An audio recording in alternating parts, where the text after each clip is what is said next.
Hey, I'm Ava. I run my own business making designer furniture. It's been a wild ride getting here by 33, but I wouldn't have it any other way. My life was mostly about work, though deep down, I hoped for more, like a family of my own.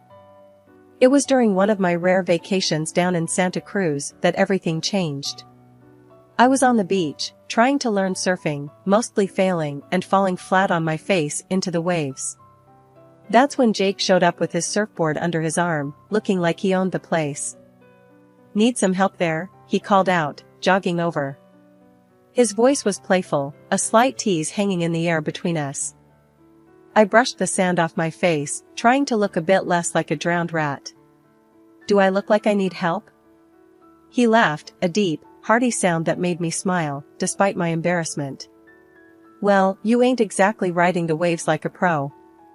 I shrugged and gave him a challenging look. "Maybe I'm just enjoying my unique style of surfing. Ever thought of that?" "Unique's one word for it," he grinned, extending a hand to help me up. "Name's Jake. I teach surfing around here. How about I give you a few pointers? No charge." I figured why not? It wasn't like I had anything better to do, and the guy seemed genuine enough. So, I took him up on his offer. Turned out, Jake was a natural teacher. He was patient, explaining things clearly without making me feel like an idiot. "Balance is key," he instructed as he guided me on the board. "You gotta feel the wave, be part of it, not fight it." Easier said than done, but with Jake's guidance, I actually managed to stand and ride my first wave. I couldn't believe it. I laughed so hard I nearly fell off again. "That's it. You're a natural," Jake cheered, clapping his hands. I paddled back, flushed with excitement. "Thanks, Jake. I guess you're a pretty good teacher." That night, we talked like old friends. Turns out, Jake moved around a lot as a kid, never really settling anywhere until he hit the surf towns. He loved the ocean, said it was the only place he felt at home. "And what about you, Ava? What's your story?" I told him about my business, how I'd started from scratch, working day and night to make it something real. He listened, really listened. And that's how it started, really. A simple meeting on the beach that turned into dinner, and a conversation that felt like it could go on forever. I didn't know then that I'd fall for him, hard and fast. But that comes later. For now, it was just two people, laughing over fish tacos, the ocean whispering in the background. I smiled. Maybe I'd just found that someone. Life after meeting Jake took a fast track, like a runaway train I had no interest in stopping. Our courtship was a whirlwind, filled with laughter, beach days, and long, heartfelt conversations under the stars. It didn't take long before he popped the question. We were at our favorite spot on the beach, the same place where we first met. "Hey Ava," Jake started, his voice unusually shaky. "You and me, we're kinda great together, huh?" I laughed, a little nervous, sensing something big was coming. "Kinda great? That's the understatement of the year." He took a deep breath and went down on one knee, right there in the sand. "Marry me, Ava. Let's not just be kinda great. Let's be amazing, together, forever." My heart skipped about a dozen beats. "Yes," I blurted out, more tears in my eyes than I'd care to admit. "Yes, I'll marry you, Jake." The wedding was everything I could have hoped for. It wasn't large, just close friends and family at a small chapel near the beach. The reception was at a local hall, decorated with simple flowers and strings of lights that made everything feel magical. But as we settled into married life, I started to see sides of Jake I hadn't known before. He loved the finer things, expensive clothes, high-end gadgets, and soon, a sleek sports car that ate up more money than I wanted to think about.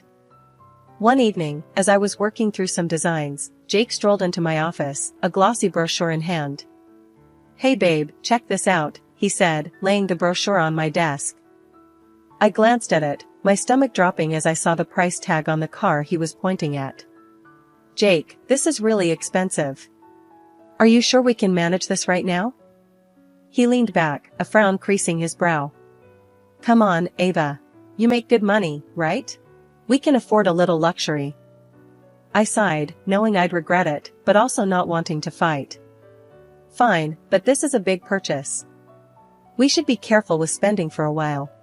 Trust me, babe, it's all under control, he assured me, but his casual dismissal of my concerns stung more than I expected. His parents, too, became a regular fixture in our lives. His mom, Marlene, and dad, Phil, were charming at first. They'd often come over, praising the house, the food, everything. But soon, every visit came with requests. Ava, dear, you have such good taste. Could you help us pick out some new curtains? We just don't know what to get, Marlene would say, her eyes darting around our living room appreciatively. Sure, I helped. I even paid, thinking it was no big deal, a way to make them feel welcome. One night, after they'd left from one of their many visits, I collapsed onto the couch next to Jake, exhaustion nipping at my heels. Your parents are really taking this family thing seriously, huh? He chuckled, not catching my tone. Yeah, they love you. You're like the daughter they never had. I bit my lip, not sure how to say what was on my mind without causing a rift. It's just, they expect a lot. Gifts, money, time. It's getting to be a bit much, don't you think? Jake's face hardened a little, his voice sharp. They're just being friendly, Ava. They like spending time with us, that's all. I wanted to argue, to tell him it felt like more than that, like we were a bank they could take from without asking. But I held my tongue, the words happy wife, happy life echoing ironically in my head. Jake's attitude toward having kids started to put a real strain on us. I always knew I wanted to be a mom, but Jake's insistence on having a son was something else. It wasn't just a wish, it was an obsession. One night, after dinner, we sat down in the living room, each with a glass of wine, trying to unwind. That's when I decided to bring up the topic again. So, Jake, do you really think it's that important to have a boy? I asked, feeling my stomach knot up. Jake looked up then, his expression serious. Of course, Ava. You know how important it is for me to have a son. Someone to carry on the family name, you know? But what if we have a daughter? I pressed, needing him to see my point of view. He shrugged, a bit too casually. We keep trying until we get a boy, I guess. The simplicity in his answer chilled me. And what, the daughters we might have aren't good enough? Ava, come on, don't start that, he sighed, rubbing his temples. It's not about good enough. It's about having a son. My dad's the same way, you know that. The conversation hung heavily between us, unresolved. It was the same every time. Jake wanted a son so badly that it started to overshadow everything else in our relationship.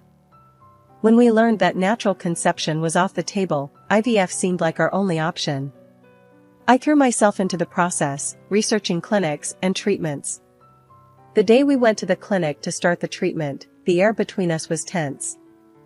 In the waiting room, Jake fiddled with the pamphlets on the coffee table, his knee bouncing up and down nervously. So, they can do that thing, right? Where they make sure we get a boy? He whispered, leaning close. I frowned. It's not that simple, Jake. And it's not exactly ethical to pick and choose like you're ordering a custom car. The strain only deepened once we were in the thick of IVF treatments.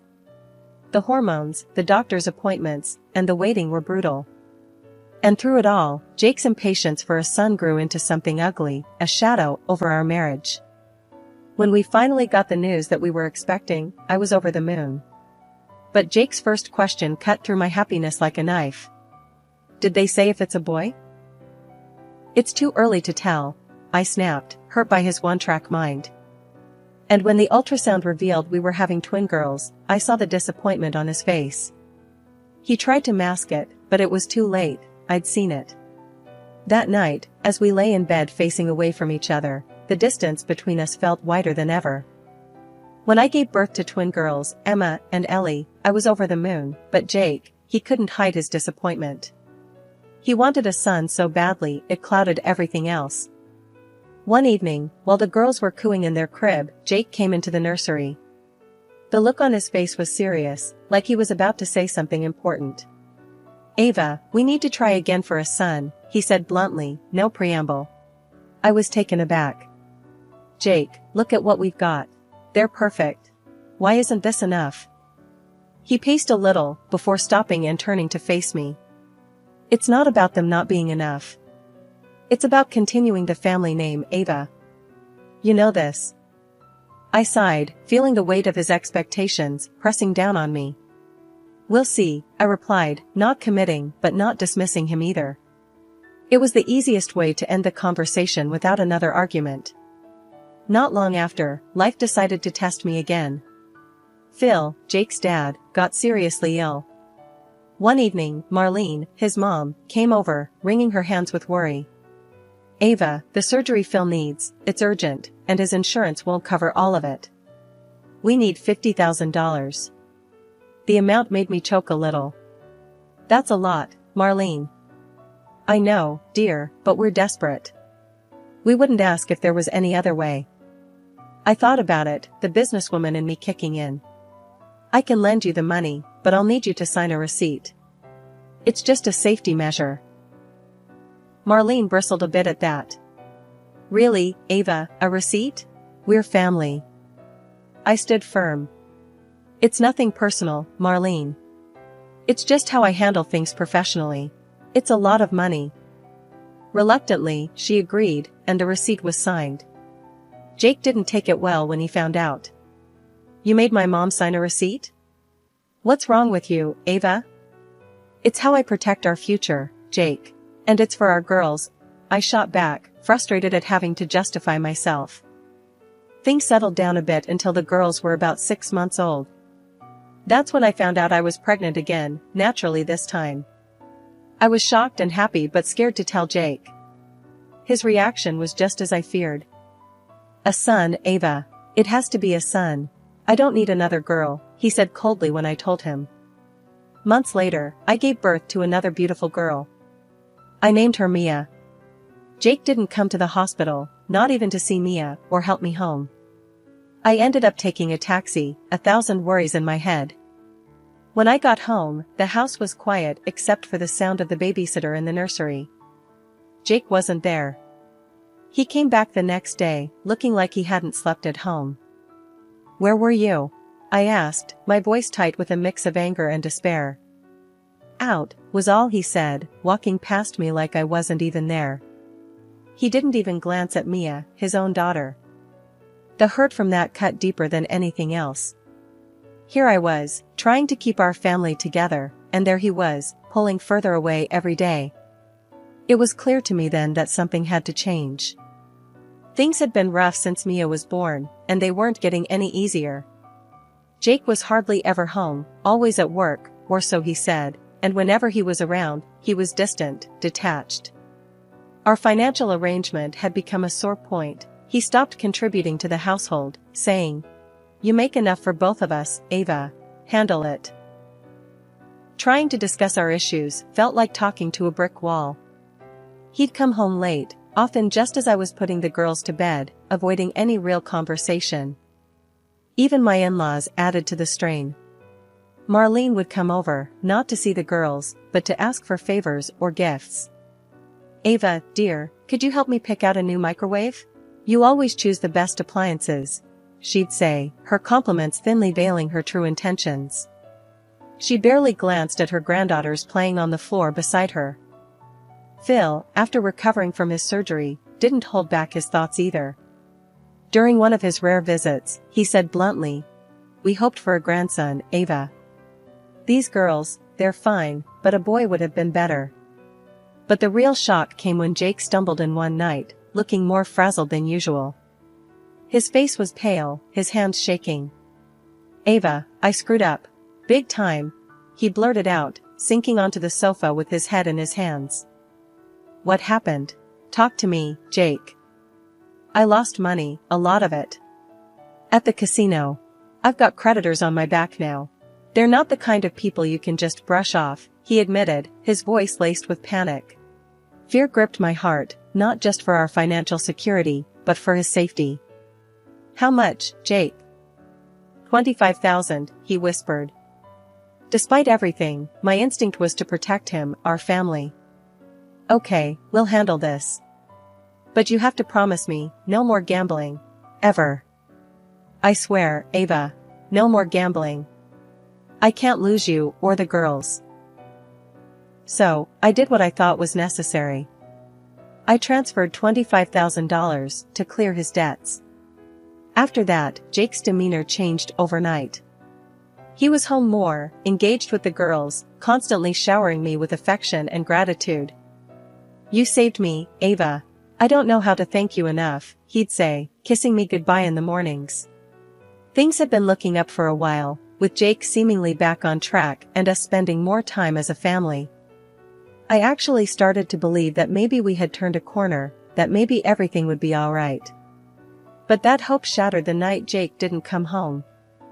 I stayed up all night, pacing the floor, trying his phone over and over, but it just rang out. No answer. My mind raced with all sorts of dreadful thoughts. Had something happened to him? Or was it something else? By the time he walked through the door early the next morning, my relief turned to anger the moment I saw him casually stroll in and head straight to bed without so much as an explanation. Where have you been all night? I demanded, standing in the doorway of our bedroom. He mumbled something incoherent and pulled the covers over his head. Tired, talk later, he said, his voice muffled by the pillow.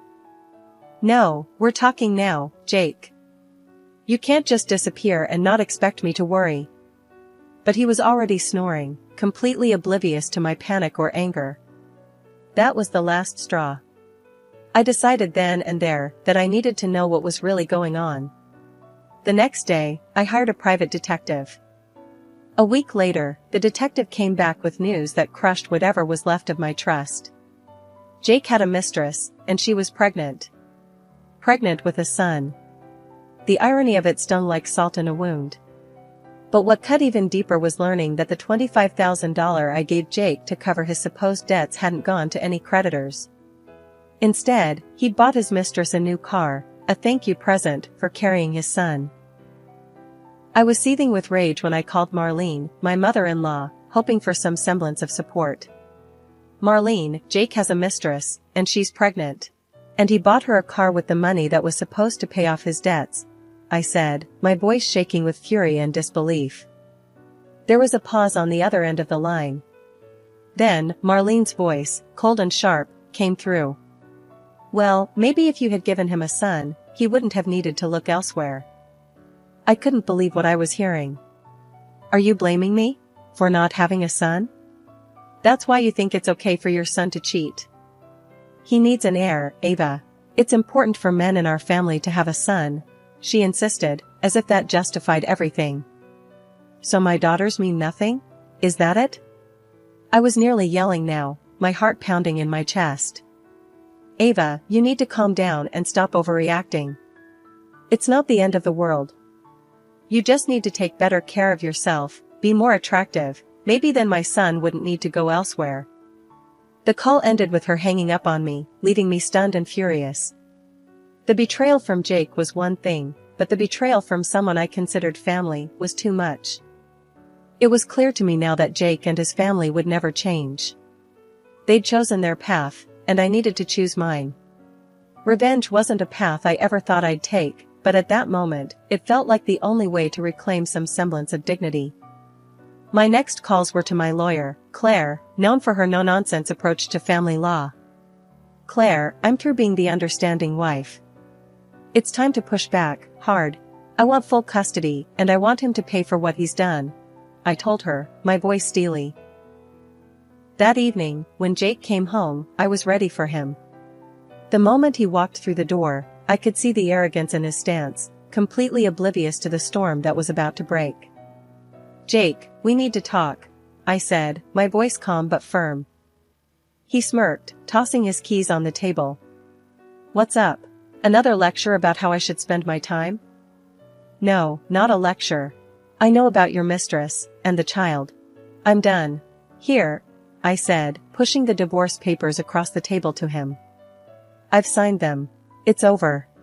His smirk vanished, replaced by a frown. You're serious? Look, I'm tired of this life too.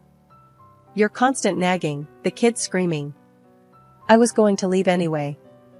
Good. You should leave. But first, the car keys. You'll return the car and the $25,000 you spent on your girlfriend. It wasn't your money to spend, I demanded, my tone unyielding. He scoffed. Come on, Ava, be reasonable. I need that money for my son. You can't do this to me.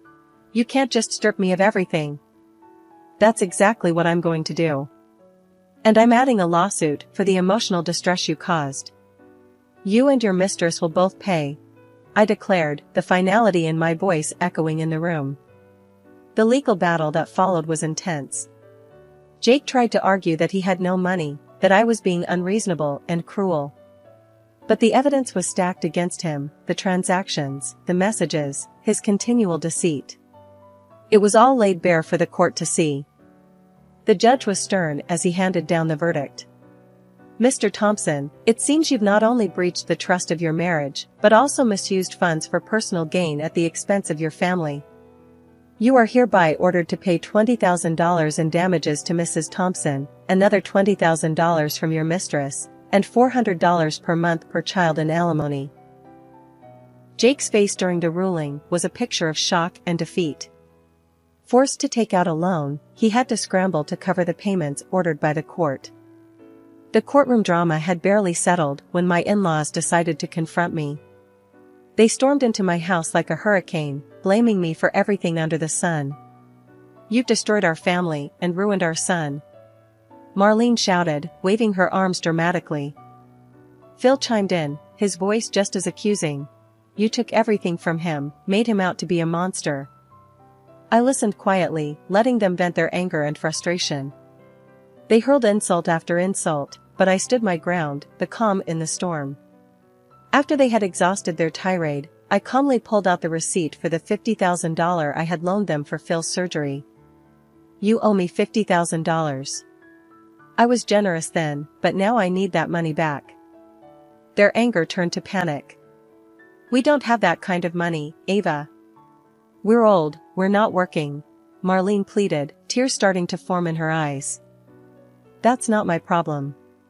You signed an agreement. You owe me this money, I stated firmly, my resolve unshaken by their distress. Seeing that I wasn't backing down, Phil resignedly nodded. We'll find a way. We'll pay you back. True to their word, they took out a loan to pay me back and had to return to work to manage the payments. It was tough for them, but it was the consequence of their actions and decisions. Life settled into a new rhythm after that. I focused on raising my daughters and running my business. Despite the challenges, I never regretted standing up for myself. My girls were thriving, growing more beautiful and intelligent each day, and my business was doing well, giving us a comfortable life. Jake's fate turned out quite differently. Burdened by debt and unable to keep up with the financial demands of his actions, he was forced to work multiple jobs. He left his mistress after she gave birth to a daughter, not the son he so desperately wanted. The irony of it wasn't lost on me, but I felt no pleasure in his misfortunes. Months later, a knock came at my door. It was Marlene and Phil, looking older and more worn than I remembered. Ava, we've been thinking a lot about what happened. We're sorry, Marlene started, her voice trembling. Phil nodded, his eyes avoiding mine. We miss the girls. We were wondering if, maybe we could see them? I looked at them, seeing the genuine regret in their eyes, but the pain they had inflicted was too deep, and their betrayal too significant. I appreciate your apology, I began, my voice steady. But I can't let you back into our lives. Not after everything. The girls are doing well, and we're moving on. It's better this way. Marlene's eyes filled with tears, and Phil placed a hand on her shoulder. We understand. We wanted to try, Phil said, his voice thick with emotion. I wish you the best, but please respect our wishes and give us our space, I replied, closing the door gently but firmly.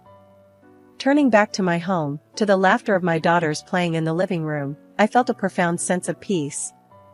We had come through so much, their little faces reminders of why every struggle was worth it. I had made tough decisions, but they were the right ones for us.